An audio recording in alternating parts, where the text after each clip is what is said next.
más maravilloso que sucede un domingo de reunión es que tú estás aquí, Señor.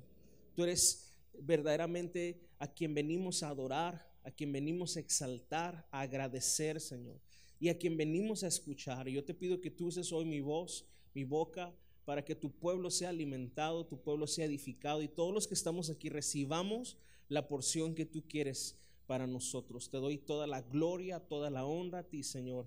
Gracias. Amén y amén. Bien, vamos a Romanos, por favor. El libro o la carta a los Romanos. Vamos a estar leyendo el verso 16. Y quiero hoy dar como una antesala a una serie que vamos a estar estudiando en las próximas semanas sobre la carta a Filemón. Es una carta que a veces es poco leída, es una carta que contiene solo un capítulo y es una carta muy interesante. Y esta serie se va a llamar Onésimo. Onésimo es uno de los personajes que encontramos descritos en esa carta y creo que Dios nos va a hablar grandemente a través de la vida de este hombre Onésimo. Y antes de eso quisiera hablarte del poder que tiene la palabra, el evangelio, como una antesala para lo que vamos a ver en estas próximas semanas. Tenemos Romanos capítulo 1, verso 16. Es un verso muy conocido por todos, creo que todos en algún momento lo hemos dicho, lo hemos memorizado. Sí, Romanos 1, 16. Y la escritura dice de esta manera: porque no me avergüenzo del evangelio, porque es poder de Dios para salvación a todo aquel que cree, al judío primeramente y también al griego. Hasta ahí vamos a leer.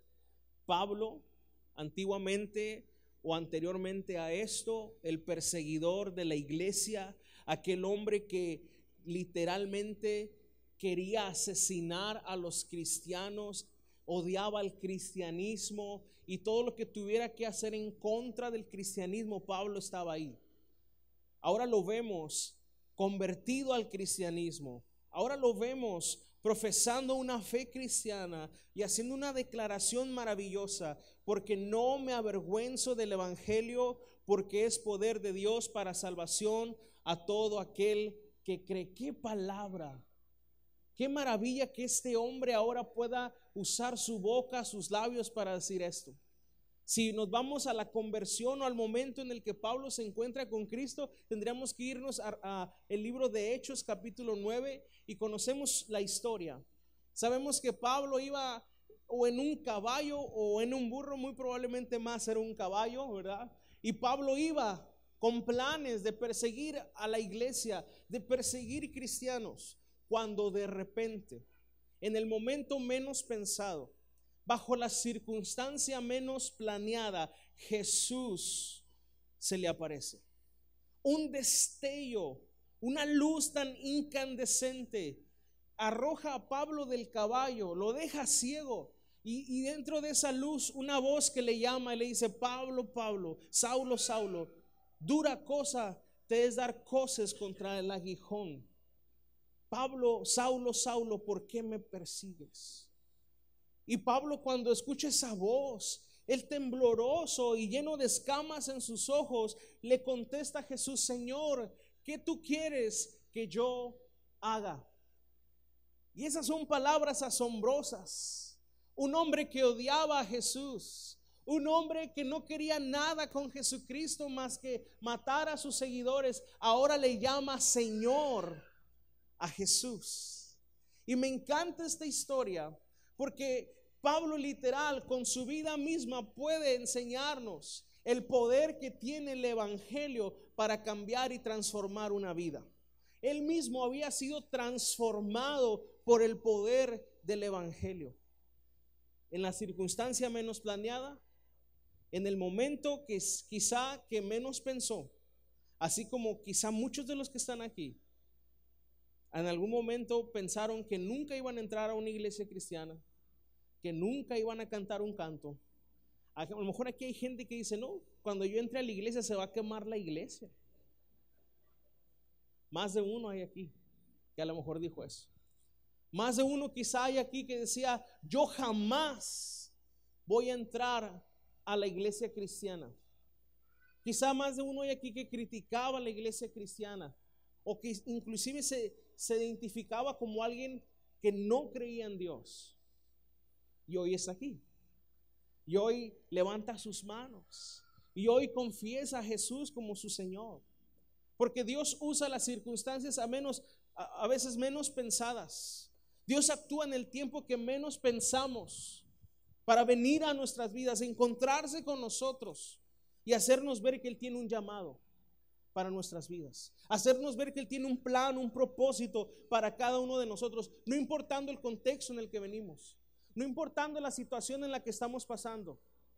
Dentro de la eternidad de Dios y la soberanía de Dios, Él tiene un plan para cada uno de nosotros, así como Dios tiene un plan para tu vida. Si hoy tú vienes por primera vez o has estado viniendo un tiempo, quiero que sepas que tú no estás aquí por una coincidencia. Dios te ha traído con un propósito. Dios quiere que tú escuches su evangelio. Dios quiere que tú escuches su palabra, que tus oídos sean abiertos, que tu corazón empiece a recibir la verdadera vida de Dios. Y eso sucede a través del poder del evangelio.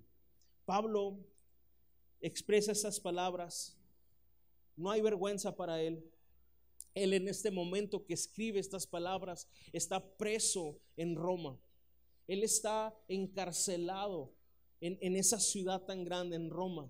Y dentro de esa cárcel Pablo escribe estas palabras. Él está convencido que el evangelio, el mensaje de Jesús, es poder mismo de Dios para transformar, para salvar vidas, para traer de la muerte a la vida, de las tinieblas a la luz admirable. Solo el evangelio de Jesucristo tiene ese poder. Solo ese mensaje glorioso tiene ese poder. He ahí la importancia de que verdaderamente se predique, se enseñe, se hable el verdadero evangelio de la cruz. Hay cosas que se parecen. Hay cosas que parecieran ser el evangelio, pero es sumamente importante que se predique el verdadero evangelio de Jesucristo. Y usted dirá en este momento: pastor, pues ¿cuál es el verdadero evangelio de Jesús? Escuché a una persona decir una vez: ustedes son cristianos. Sí, le dije. ¿Y cristianos de qué tipo? ¿Del evangelio completo o del incompleto? Me dijo. Dije, ¿cómo está eso? Sí, porque algunos le mochan y le ponen lo que quieren. Pero el evangelio completo de Jesús contiene no solamente los 4 evangelios, sino que eso nos lleva hasta el Génesis, la caída del hombre.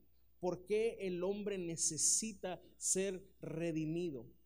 Muchas veces presentamos el evangelio solamente como la noticia de que aunque nuestra vida está bien, podría estar mejor si aceptamos a Dios en nuestra vida, como si Dios anduviera como un mendigo buscando a ver quién lo acepta.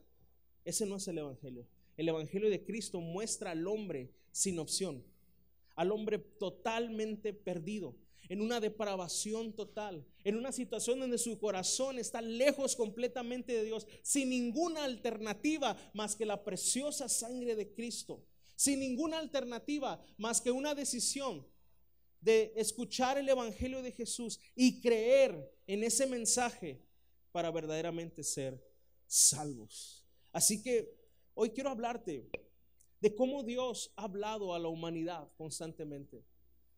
Dios siempre nos está hablando. Dios siempre ha hablado, Dios siempre se ha comunicado con el hombre y lo ha hecho de diferentes maneras. Ve conmigo al libro o a la carta de los Hebreos capítulo 1. Y fíjate lo que dice el verso 1. Lo voy a leer en la Reina Valera. Dios dice: habiendo hablado muchas veces y de muchas maneras en otro tiempo a los padres por los profetas, en estos postreros días nos ha hablado por el Hijo, a quien constituyó heredero de todo y por quien asimismo hizo el universo. Analicemos las primeras palabras. Dios, habiendo hablado, ¿cuántas veces?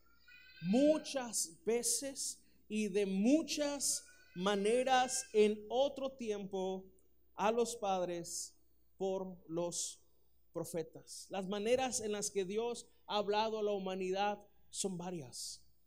Dios ha revelado a la humanidad su voluntad, su existencia. Aquí mismo lo que leíamos en Romanos, pero unos versos más adelante, la Biblia misma nos revela que primeramente Dios ha usado la creación para hablarle al hombre. Regresamos a Romanos capítulo 1, ahí donde estábamos hace un momento. Los quiero ejercitar en el esgrima. Y dice el capítulo 1, y nos vamos al verso 20. Porque las cosas invisibles de Él, hablando de Dios, su eterno poder y deidad, se hacen claramente visibles desde la creación del mundo, siendo entendidas por medio de las cosas hechas, de modo que no tienen excusa. El hombre ha visto la creación y el hombre puede entender con la misma creación que Dios es real, que Dios existe, que Dios es alguien verdadero, que verdaderamente nosotros no nos creamos a nosotros mismos, que no somos producto de una explosión, que no somos producto solamente de un accidente, sino que hay un orden, sino que hay un propósito, sino que verdaderamente hay un creador que ha hecho todas las cosas con su divino poder. Y cuando uno ve la creación testifica de su creador. El Salmo 19 me parece que también dice: los cielos cuentan la gloria de Dios y el firmamento anuncia sus obras. La misma creación nos habla de su creador. Hermano, tú ves tu cuerpo y ves la perfección que hay en cada uno de los órganos. Simplemente la nariz, nuestra nariz, toque su nariz un momento. Nuestra nariz tiene la capacidad de oler millones y de diferenciar millones de olores. Pero no solo eso, ya ves los vellitos que tenemos en la nariz, ¿verdad? Así a veces medio molestos. A los hombres nos crecen más, de repente nos rasuramos el bigote y también los vellitos de adentro. ¿Sabe? Esos vellitos que tenemos ahí, ¿sabe? Dios nos los dio con varios propósitos. Pero uno de esos propósitos es de proteger nuestras fosas nasales. Y crecen en proporciones que nuestro mismo cuerpo necesita para defenderse de algunas bacterias, microbios o de algunas otras cosas que pueden dañar nuestras fosas nasales. Nuestra nariz, conectada al sistema nervioso, es capaz de identificar olores y literal fomentar un recuerdo de hace años. Ahorita que yo venía pasando por el Michoacán de Ocampo y abrí la ventana y ya ve que están todas las carnitas que venden ahí. Y nomás hice, y vino un recuerdo de mi infancia, ¿verdad? Rápido, y luego siguió el carro y seguimos adelante y al ver las parcelas así, y ya ve que hay un olor muy, muy especial cuando uno pasa por las parcelas, me recordó mi infancia. Pero cuando ahorita estábamos bautizando ahí en el canal, yo me crié como de la edad desde que tengo uso de memoria, 4 años hasta los 12 años en un rancho. Vivíamos en la colonia Zaragoza y teníamos un rancho. Y en ese rancho había una pila donde de ahí se sacaba el agua. Y de esa pila salía un canal. Y ahí mi hermano y yo nos bañábamos, jugábamos, metíamos tablas. Y a veces el canal de riego estaba lleno, a veces. Pero había un olor a lama que nunca se me olvida. Porque un día me caí de boca y me tragué toda la lama que había ahí. Y nunca se me olvida ese olor a lama, a lo que huele la ropa cuando te sales de un canal. Nunca se me olvida. Pero ya tenía rato que no me pasaba eso. Pero ahorita que estaba bautizando a los hermanos y que no traía guaraches y todos los pies en la mano, olí, recordé ese olor, me transportó mi nariz a ese lugar.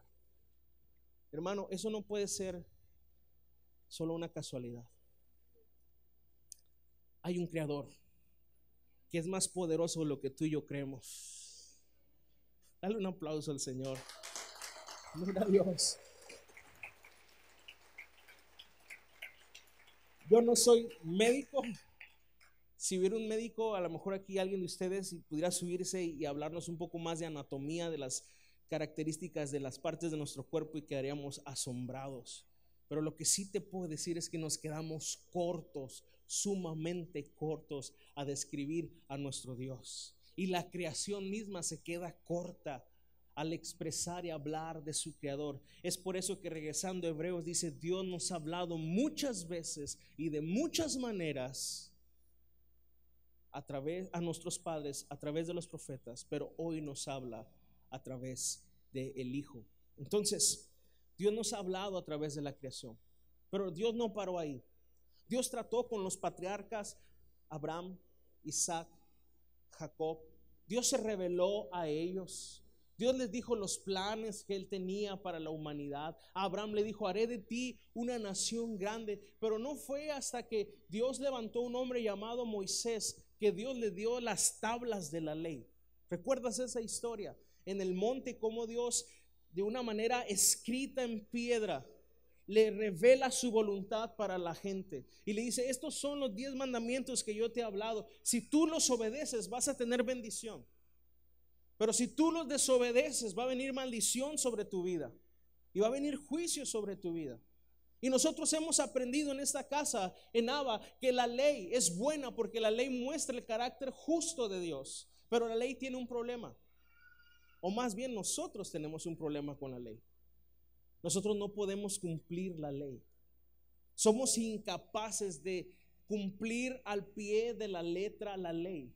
Y es por eso que, aunque la ley es santa, es perfecta y es buena, no podemos cumplirla. Por lo tanto, no es suficiente para nosotros para que podamos ser salvos, porque nadie será justificado a través de las obras de la ley. Nadie, jamás, nunca. Solo un hombre ha podido cumplir toda la ley. Su nombre es Cristo Jesús. Después de la ley, Dios mismo, como dice el libro de Gálatas, en su debido tiempo, Dios envió a su Hijo nacido de mujer. O como lo dice Pablo también a Timoteo en la segunda carta, en el capítulo 3, verso 16 en adelante: grande e indiscutible es el misterio de la piedad. Dios se hizo carne. Dios mismo, la segunda persona de la Trinidad divina, Jesús el Hijo, tomó una forma corporal y vino a este mundo con nosotros. Y vimos su gloria, como dice Juan, su gloria como la del unigénito del Padre, lleno de gracia y lleno de verdad. Y en pocas palabras, si tú quieres conocer cómo es Dios, cómo es el Padre, lo único que necesitamos hacer es voltear a ver a Jesús, y ahí tienes a Dios. Si tú quieres saber cómo Dios piensa, lo único que tienes que ver en las Escrituras es cómo Jesús piensa, cómo Jesús habló, cómo Jesús trató a las personas, y ahí tienes a Dios mismo. Porque Jesús dijo: el que ha visto, me ha visto a mí, ha visto al Padre. Yo y el Padre, uno solo somos. Y qué maravillosa verdad, qué poderosa verdad, que no solamente ahora es la creación, no solamente ahora es la ley, sino ahora Jesucristo mismo aparece en escena, sanando a los enfermos, liberando a los endemoniados, resucitando a los muertos, dando de comer a los necesitados, enseñando su doctrina, mostrando misericordia al mundo, diciendo palabras como: se paró enfrente de Jerusalén y dijo: oh Jerusalén, Jerusalén, cuántas veces te quise tomar como la gallina junta a sus polluelos, mostrando la compasión hacia el pueblo, hacia los hijos. Ese es nuestro Dios. Ese Dios que al principio que describíamos la creación no teníamos palabras para decir quién era. Ahora lo vemos en el Hijo. Jesucristo mismo es Dios. Él es la imagen misma de su sustancia. Y según lo que leíamos al principio en Hebreos capítulo 1, dice que el Padre lo hizo heredero de todo y por el cual mismo hizo el universo. Ese es nuestro Señor Jesucristo, amén. Él es el creador de todas las cosas. Pero escuche esto, quizá le parezca extraño o inclusive un poco arriesgado lo que le voy a decir. Pero Jesús vino a este mundo, se mostró, habló, sanó, vimos su gloria, pero aún así no le fue suficiente al hombre. Sus mismos discípulos que estuvieron 3 años y medio con él, no entendieron sus palabras. Cuando él hablaba acerca del reino y les enseñaba a través de parábolas, ellos no entendían. Hacían como que entendían, pero después ya a solas con Jesús le decían: maestro, ¿y a qué te referías con la moneda esa que contaste ahorita? O Jesús, ¿a qué te referías con el terreno ese que estaba ahí, que lo compraron? ¿Le ha pasado a usted, no? Que de repente vas con unos hermanos y a evangelizar y de repente un hermano se sienta hablando y todo, y tú, no, lo que dice él, sí, no, sí, viera que sí. Todo lo que está diciendo el hermano es muy cierto, pero ya se vienen para acá: hermano, explíqueme eso porque yo no le entendí nada, ¿no? ¿Cómo está eso, hermano? Pues así estaban ellos, escuchando, pero no entendían. Sus reacciones cuando fue aprendido Jesús nos hablan que ellos no estaban entendiendo lo que realmente iba por suceder. Jesús toma a 3 de sus discípulos más cercanos, los lleva al monte a orar con él minutos antes de que él fuera prendido, y se quedan dormidos. Él ya les había dicho: se acerca la hora en la que dijo el Hijo del Hombre va a ser tomado, llevado y crucificado. Y ellos no estaban entendiendo el mensaje. Así que no fue suficiente que Jesús mismo haya dado su mensaje en la tierra. Escuche esto, no estoy hablando de su sacrificio, sino de su mensaje.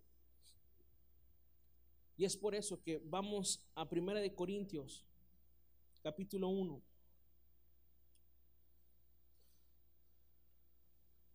Y vamos a leer desde el verso 18 en adelante.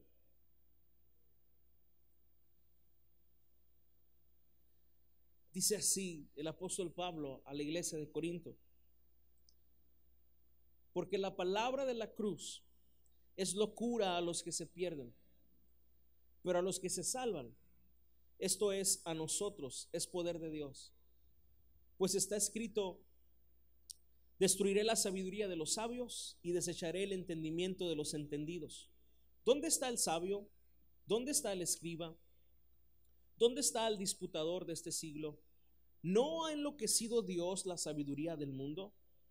Pues ya que en la sabiduría de Dios el mundo no conoció a Dios mediante la sabiduría, agradó a Dios salvar a los creyentes por la locura ¿de qué? De la predicación. Los que traigan su Biblia, levántenla en alto.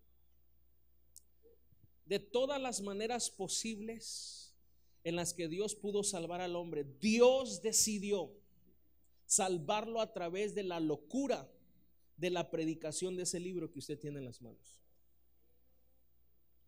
Escuche, esto no fue inventado por el hombre. Dios decidió salvar a los hombres por medio de la locura de la predicación. Lo que estoy diciendo es que después de la venida de Cristo, su primer venida, Dios ya había preparado de antemano que la palabra de Dios fuera la manera en la que el hombre pudiera conocer a Dios en su totalidad, porque el Hijo mismo está expresado en la palabra. Todo el Nuevo Testamento y el Antiguo Testamento hablan de una sola cosa: del Hijo y de su propósito. Y así vemos en el Nuevo Testamento cómo los discípulos, cómo los seguidores de Jesús desarrollaron la doctrina, la enseñanza de Cristo de tal manera que podemos decir que todo esto fue inspiración del Espíritu Santo. Y es a través de la predicación de esta palabra que nosotros tenemos en nuestras manos que los hombres pueden ser alcanzados, pueden conocer a Dios, abandonar sus caminos y entregar su vida a Cristo Jesús. Es por eso la importancia de que este mensaje sea predicado en su totalidad. A veces el cristiano siente la tentación de predicar otras cosas, de inclinarse hacia la sabiduría del mundo o hacia las doctrinas de este mundo. Pero no hay otro mensaje más poderoso, maravilloso que el mensaje del evangelio de Jesucristo, porque es el único mensaje que puede salvar a una persona y transformarla para la gloria de Dios. Dale un aplauso a Cristo.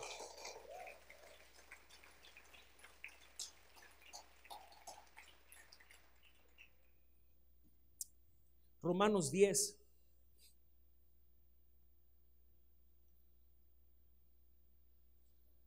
Verso 13.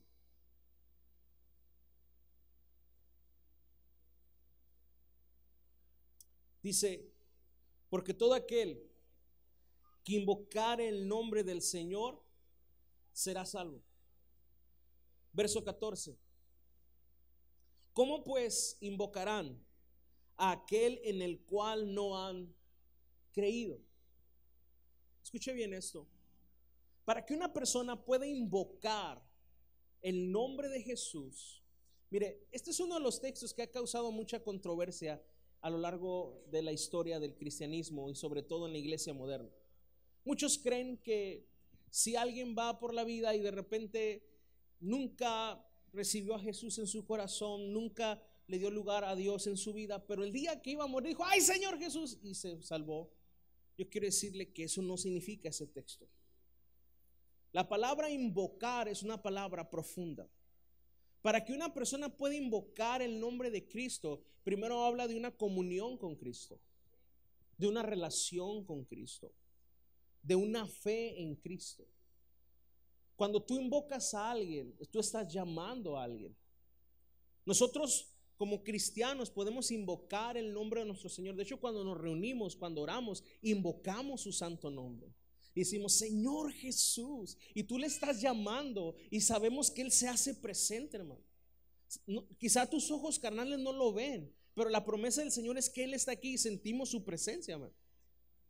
Y lo invocamos su nombre. Y yo quiero decirte esto para que tú lo puedas practicar en casa. Acostúmbrate a invocar el nombre de Cristo. No como un amuleto. Cristo, no. En tu tiempo de oración, llámalo a Jesús. Jesús, tú estás conmigo. Cristo Jesús, di su dulce nombre. Su nombre es tan dulce, hermano. Cuando tú entiendes el nombre de Jesús, el Salvador de la humanidad, el Señor, el único Dios, Él es Jesús.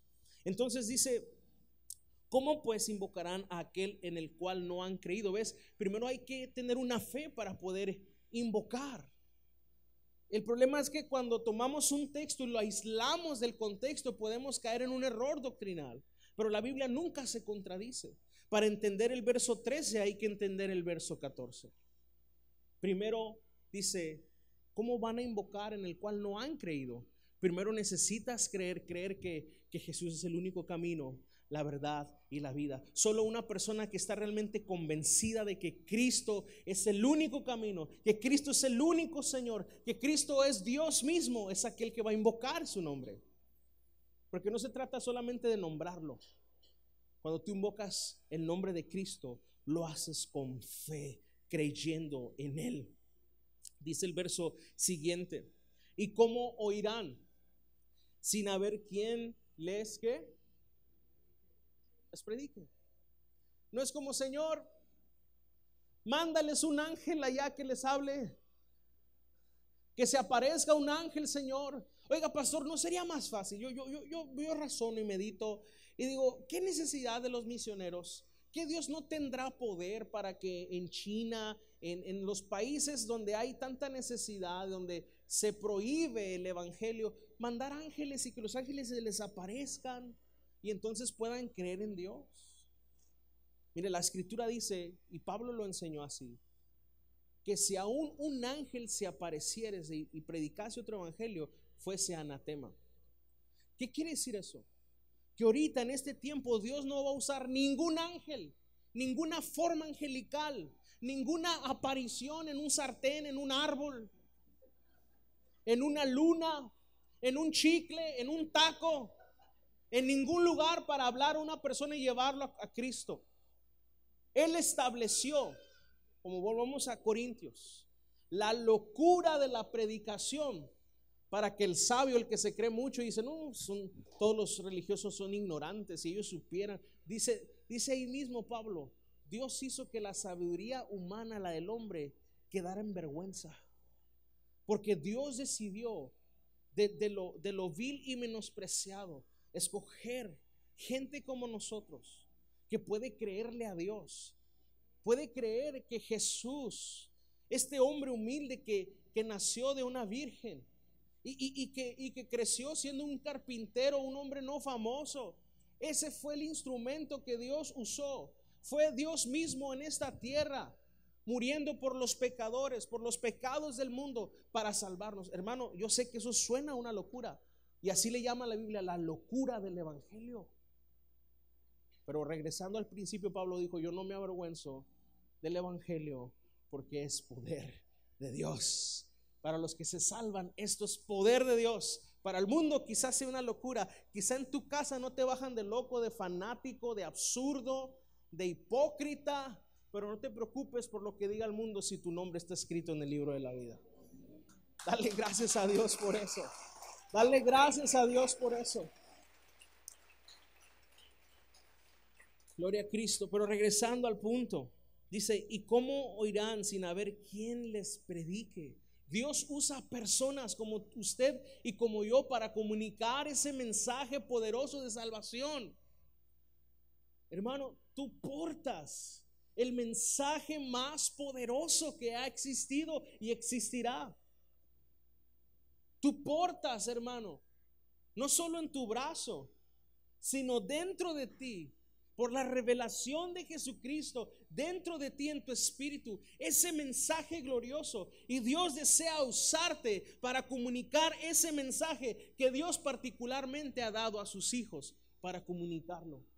¿Cómo creerán si no hay quien les predique? Verso 15. ¿Y cómo predicarán si no fueren enviados? ¿Sabes de qué nos habla esto? De la necesidad de la preparación. El enviar habla de un liderazgo, habla de una iglesia que se está preparando, que se está equipando, y conforme la gente va aprendiendo, va recibiendo, entonces son enviados para expandir el reino. Hermano, yo quiero que tú sepas, si tú te has dado cuenta, pero si no, quiero que lo sepas, esta iglesia no es un club social. Esta iglesia sí es una familia, pero también es un cuartel militar para el reino de Dios. Aquí se están preparando hombres y mujeres portadores de ese poderoso mensaje. Y tú y yo somos esos soldados que día a día el Espíritu Santo, a través de los diferentes ministerios, quiere edificar, quiere preparar. Hay un llamado, hay una misión que Dios ha dado a la iglesia, y también individuo por individuo, a cada uno de sus hijos. Dios quiere usarte y no quiere usarte en otro tiempo. Este es el tiempo, este es el día, esta es la temporada donde Dios quiere levantarte para que tú prediques, para que tú expandas el reino de los cielos, portando ese mensaje de salvación, el mensaje del evangelio. Nosotros nos hemos comprometido con el Señor y como iglesia a no ser una iglesia que se conforma solamente con tener una asistencia dominical. Yo sé que a veces parecemos discos rayados, o a lo mejor a veces parecemos ser un poco enfadosos en eso, en insistir a la gente, discipúlese. La gran comisión que Jesús nos ha encomendado no solamente es ir por el mundo y predicar, sino enseñar que guarden todas las cosas que Él nos ha enseñado. Y como iglesia tenemos la pasión y la visión de que un creyente debe convertirse en un discípulo, y un discípulo debe convertirse en un obrero de Dios. Que ese es el proceso por el que todos los hijos de Dios debemos de pasar. Quizá llegamos a un lugar donde muchos creen. ¿Cuántos creen en Jesús? Y todos levantamos las manos y todos decimos, sí, yo creo. Sí, claro, Jesús es el único camino. Pero ¿qué tal si preguntamos cuántos discípulos de Jesús hay? Y ahí la condición cambia. Porque un discípulo aprende disciplinas. Un discípulo es un seguidor de su maestro. Un discípulo es alguien que constantemente está aprendiendo y por lo tanto constantemente está creciendo. Y como está en un estado constante de crecimiento, el siguiente paso se hace automático. Cuando menos piensas, siendo discipulado, cuando menos piensas, tú ya estás obrando, sirviendo, cumpliendo tu llamado. Cuando estás en un constante estado de crecimiento. Y la visión que Dios nos ha dado como iglesia no es la visión de ser una mega iglesia donde tenemos asistencias récord los domingos. De nada nos sirve eso si el reino de los cielos no se está expandiendo verdaderamente. De nada nos sirve eso si verdaderamente ese lugar no está lleno, no solo de creyentes, sino de discípulos ardientes por su maestro, de discípulos apasionados por el evangelio de su Señor, de discípulos que se convierten en obreros, y así el reino de los cielos sigue expandiéndose hasta que Cristo venga por segunda vez. La pregunta es, ¿cuántos discípulos de Cristo hay aquí? ¿Cuántos discípulos del Señor hay aquí? ¿Cuántos quieren convertirse en obreros del Señor? Ese es el llamado que Dios nos ha dado. Yo no sé en qué Dios te vaya a poner a hacer. Yo no sé en qué área Dios quiere usarte. Pero quiero que recuerdes que tú eres portador del mensaje más poderoso que existe y que existirá en el universo. Termino con el siguiente verso. Y como vamos al verso 16, y cómo predicarán si no fueren enviados, como está escrito, cuán hermosos son los pies de los que anuncian la paz, de los que anuncian buenas nuevas. ¿Ves la importancia de que el evangelio se predique? Versos posteriores a estos, dice el verso 17: así que la fe es por el oír, y el oír por la palabra de Dios. La gente necesita escuchar. No tienes idea cómo me gocé ahorita al presenciar esos bautismos. Los hermanos duraron o tienen más de un año yendo, y había una sola persona, una sola mujer. Ellos pensaron llegar a una casa de unos parientes de nuestros hermanos Meraz, y cuando ellos llegaron y dijeron, queremos empezar a predicar aquí el evangelio, ¿nos dan permiso? Primero dijeron que sí, vamos a venir fulana fecha, y cuando llegaron no estaban, se habían ido para no estar. ¿Sí me entienden? Como esas veces que llegan y te dicen, oye, quiero venderte ando vendiendo féretros y todo eso, ¿cuándo puedo ir a tu casa? Y le dices una fecha para no estar, algo así. Es cierto. Llegaron y no había nadie, tocaron y nadie les abrió, pero una mujer que estaba ahí cerca, adoctrinada por los testigos de Jehová, dijo, ¿ustedes predican el evangelio? Sí. Pues si no les abrieron aquí, yo quiero que vayan a mi casa y me prediquen el evangelio. La persona menos esperada les abrió su casa. Una sola mujer. Yo les decía, hermanos, vamos a estar orando porque es un viaje como de 1 hora casi con el tráfico. Todos los domingos estar yendo por una persona. Y dije, si una persona es la persona que va a recibir el evangelio, vale la pena. Los hermanos empezaron a ir. Después el esposo de esta señora empezó a escuchar. Después la familia que había cerrado la puerta empezó a oír que se estaban congregando acá a predicar, y empezaron a ir. Y luego la hija de ellos, y luego el hijo de ellos, y luego el papá de ellos. Y de repente se empezó a sonar ahí en el valle que se estaba abriendo un grupo de predicación, y unos hermanos que no tienen iglesia empezaron a ir ahí también. Ha habido domingos que los hermanos siempre me pasan un reporte donde por alguna razón familiar o algo nadie va más que esa señora. Y ahí se gozan. El domingo antepasado que yo fui, había 3 personas nomás. Pero sabes una cosa, hermano, Hay veces que parece que el terreno es áspero y difícil, duro, pero nada puede resistirse al poder del evangelio del Señor. Y cuando la gente empieza a oír, cuando la gente empieza a recibir, Dios se encarga de empezar a obrar en los corazones. Simplemente revise su vida. ¿Por qué está usted aquí hoy? Cuando antes este mensaje le parecía a usted algo ridículo. Cuando este mensaje antes a usted le parecía esto fanatismo. Cuando este mensaje a usted le parecía que era para la gente ignorante. Y ahora está aquí. Y ahora está adorando al Señor. Y ahora está creyendo en Cristo. ¿Sabe por qué? Por la locura de la predicación. Dios usó a alguien para llevarle ese mensaje. Ese mensaje vino a su vida.